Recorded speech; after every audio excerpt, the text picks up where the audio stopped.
በሚሊዮን የሚቆጠሩ ዶላሮችን በጠራራ ፀሐይ ይዘርፋል። ነገር ግን ይህን ዝርፊያ እንደሚፈጽም ማንም አያውቅም። ወደ ታሪኩ ከመግባታችን በፊት አንድ ጥያቄ ልጠይቃችሁ። አንድ ዛፍ ስንት የሚያወጣ ይመስላችኋል? 10,000 ወይስ 20,000? ሀሳባችሁን ኮሜንት ላይ ያስቀምጡልኝ። እኔ የምነግራችሁ ዛፍ ስለ ቢግል ኦፍ ማፕል ስለሚባለው ትልቁ ዛፍ ነው። ይህ ዛፍ በጣም ግዙፍ ነው። በውስጡም ለየት ያለ ፊገር ውድ የሚባል ውብ ቅርጽ ያለው ዛፍ ነው። ይህን ዛፍ በብዛት የሚጠቀሙት ለሙዚቃ መሳሪያዎች እንደ ጊታር፣ ክራር ምናምን ያሉ ትላልቅ የሙዚቃ መሳሪያዎችን ለመስራት የሚያገለግል ትልቅ ዛፍ ነው። ይሄ ዛፍ አንዱ ፍሬ ብቻ እስከ 10,000 ዶላር የሚያወጣ ነው። ይህን ዛፍ በቃ እንደ ቆመ ወርቅ ቁጠሩት። አስባችኋል? አንድ ዛፍ 10,000 ዶላር የሚሸጥ ከሆነ ብዛት ካላችሁ በቃ በአንዴ ቢሊዮነር ናችሁ ማለት ነው። ነገር ግን ይህን ዛፍ ከስር እየተከታተለ እየቆረጠ የሚሸጥ አንድ ሌባ አለ። ይሄ ሌባ እዛው ግቢ ውስጥ ጥበቃ ነው የሚሰራው፣ እዛው ደን ውስጥ ማለት ነው። በየጊዜው እየቆረጠ ይሸጣል፣ ግን ማንም አያውቅበትም። ምክንያቱም እዛው ጥበቃ ነው፣ ይገባል፣ ይሸጣል። ይህ ዘርፋ የተከናወነው በዋሽንግተን በሚገኝ ጊፎርድ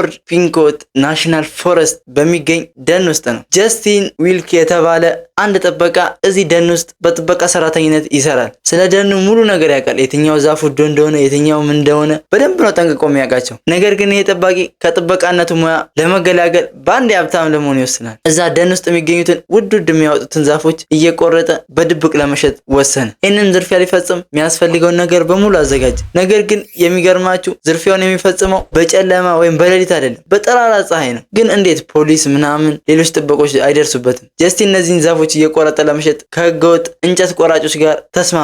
ነገር ግን ጀስቲን ብልጥ ነበር። ሌሎች ጥበቆች እንዳይጠረጠሩት እነዚህ ህገወጥ እንጨት ቆራጮችን የሚያስገባቸው የደረቁ እንጨቶችን ለማስቆረጥ እንደሆነ ነው የሚነግራቸው። ማንም ደግሞ የሚቆረጠውን እንጨት ሂዶ ቼክ የሚያደርግ አልነበረ። ጀስቲንም ተመቸው ይሄ ነገር። ጀስቲን እነዚህን የተቆረጡትን እንጨቶች የሚጭናቸው በትልቅ መኪና ነበር። መኪናውን የሚያቆመው ከደኑ መግቢያ ኋላ ነበር። መኪናው ይቆማል፣ እየቆረጡ እየወሰዱ ይጭናሉ፣ እየቆረጡ እየወሰዱ ይጭናሉ። እንደዚህ ሲሆን ደግሞ ሌሎች ጥበቆችም አይጠረጥሩትም። ምክንያቱም አያዩማ፣ የደረቀ እንጨት እንደሚቆረጥ ብቻ ነው የሚያውቁት እነሱ። የሚገርመው ግን ጥበቃዎቹ እንደሚያስቡት የደረቁ እንጨቶችን ሳይሆን የሚቆርጡት ወደ 10,000 ዶላር ያወጣሉ ያልኳቸውን ውድ ዛፎችን ነበር። ጀስቲንም እንዳሰበው በአንድ የሀብት ማማ ላይ ሊወጣ ይመስላል። በየቀኑ ብዙ እንጨቶችን አስቆርጦ አስጭነው ይሸጣል። ብዙ ሚሊዮኖችን ያገኛል። ከቀን ወደ ቀን የሚሸጡት እንጨት በጣም እየጨመሩ መጡ። ነገር ግን ያልገባኝ ነገር የሁላ ጊዜ እንደዚህ የሚቆርጡ ከሆነ ደኑ እንዴት አይመናመንም? ጥበቃዎቹ ሲዟዟሩ እንዴት አያዩትም? ግራ የሚያጋባ ነው። ነገር ግን ነገሮች እየተበላሹ መጡ። ሌሎች የደኑ ጠባቂዎች እነዚህን ውድ ዛፎች በተለያዩ ቦታ ቁርጭራጭ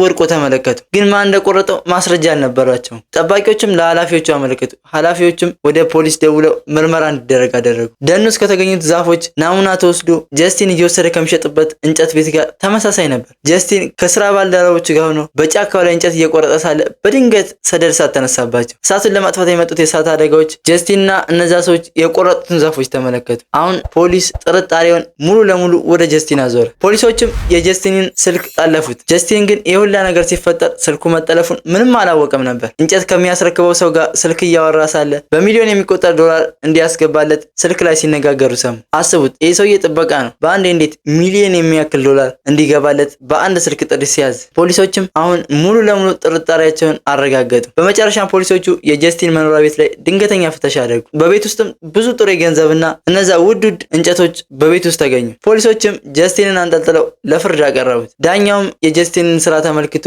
ከግብረ አበሮቹ ጋር እስራት ፈረደበት። የዛሬው ታሪካችን ይህን ይመስል ነበር። እናንተስ ምን ትላላችሁ? ይህንን የደን ጠባቂ ድርጊት እንዴት አያችሁት? ከዚህ ታሪክ በበለጠ ምን ማወቅ ትፈልጋላችሁ? አስተያየታችሁን ኮሜንት ላይ አሳውቁኝ። ቪዲዮን ከወደዳችሁት ላይክ ማድረጋችሁን እንዳትረሱ። ለቻናላችን አዲስ ከሆናችሁ ደግሞ ሰብስክራይብ በማድረግ ቤተሰብ ይሁኑ። በሚቀጥለው ቪዲዮ በሌላ አስገራሚ ታሪክ እስከምንገናኝ ቸር ሰንብቱ።